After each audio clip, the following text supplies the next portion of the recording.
Another Monday and another album review from myself. I'm JoeLumb. And this week is the second of 3 Foreigner albums I picked to review this month. And this week it's Agent Provocateur. As always, subscribe to my channel, smash the like button for this video, and when you're done watching this video, you can watch all my other album review episodes. The link is on the upper hand of your screen at the start of every video. And don't forget to hit the notification bell, because when you see a new video, you can just check it out yourself.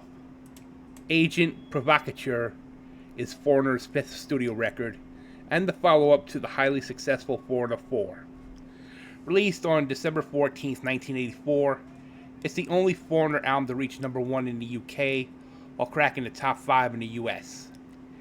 Even though album sales were lower than the previous efforts, this record provided them with their only number 1 hit single in both the US and the UK respectively, which is the power ballad I Want to Know What Love Is, remaining at the top spot for 3 and 2 weeks respectively on both charts. After the success of 4, Foreigner began work on their 5th record, as early as late spring, early summer of '83, in New York with producer Trevor Horn. Trevor Horn, a member of the Buggles, who achieved success with the song Video Killed the Radio Star in 1979.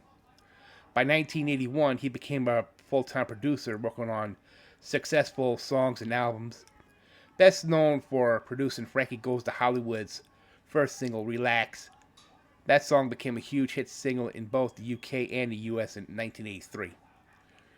Once Mick Jones and or Lou Gramm wrote the majority of the songs off the new record in September of '83, they were ready to hit the Hit Factory and Right Track recording studios in New York in October with Horn. But by Christmas time, things fell apart as Trevor Horn backed out of the project, feeling that he and the band were heading in different directions, and it was not going to work out. Longtime Foreigner drummer Dennis Elliott recalls, "He tried to make us more electronic than we wanted to be, so they turned to producer Alex Sadkin.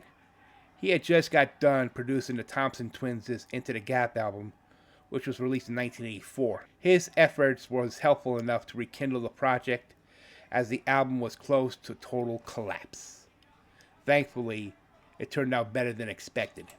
All the tracks on this album were written by Lou Gramm and or Mick Jones. So we start with Tooth and Nail, clocking in at 3:54. That Was Yesterday, clocking in at 3:46. I Want to Know What Love Is clocks in at 5:04. Growing Up the Hard Way clocks in at 4:18. Reaction to Action clocks in at 3:57. Stranger in My Own House clocks in at 4:54.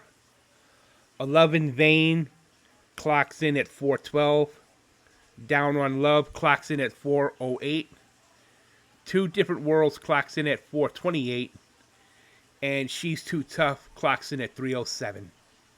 As mentioned earlier, Agent Provocateur was released on December 14th of 1984. The album went triple platinum in the US and reached number 4 on the Billboard 200, while it became Foreigner's only number 1 album in the UK and went platinum over there. The overall rating for this record is a 6 out of 10, and I have to be honest, for years the song I Want to Know What Love Is remained and still remains my all-time favorite Foreigner song. Little did I know in 2009, 3 other songs off this album I started listening to that I actually really liked, with Down on Love, Reaction to Action, and That Was Yesterday. And the criticism this record got initially, critics were brutal towards Foreigner when it came to Agent Provocateur. They were frequently savaged by music press, by one magazine calling them a hybrid of a poor man's Led Zeppelin and a crappier version of Chicago, which I think was totally unfair. This has been JoeLumb's album review.